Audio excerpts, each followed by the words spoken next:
السلام علیکم دوستانو. حضرت الله عزازي یو ځل بیا زبردسته بیټینګ وکړ چې خپله لوبډله یې تر بریا ورسول.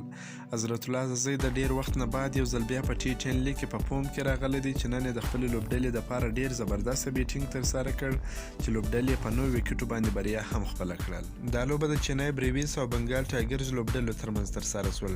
چنای لوبډلې لومړی توپخانه ترسره کړل. په ټاکل سوو 10 اورونو کې د شپږ لوبغاړو په سوځېدو سره نوي منډې جوړې کړلې چې یو نوي منډې هدف سو. پریرا تر ټولو ډېرې 26 منډې جوړې کړې. سمیع الله شنواري بیا په 14 بالونو باندې 20 منډې جوړې کړې.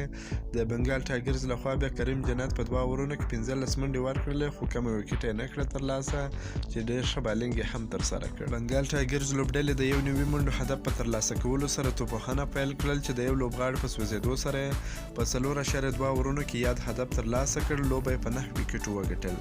چارلز چې هم ډېر زبردسته توپخانه ترسره کړل، په 12 توپونو باندې 14 منډې جوړې کړلې. زازي هم ډېره په زړه پورې توپخانه ترسره کړل. په 9 بالونو باندې 14 منډې جوړې کړلې چې 3 غټې شپږیزې او 4 څلوریزې په بیټینګ شامل وې.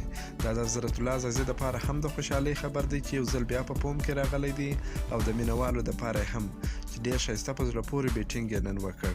که مو دا ویډیو خوښه سوې ویډیو در سره لایک کړئ. که په دې چینل کې نه یاست د چینل هم در سره سبسکرایب کړئ. د نور تازه معلوماتو لپاره هم زموږ سره اوسئ. تر بلې ویډیو پورې د الله په امان.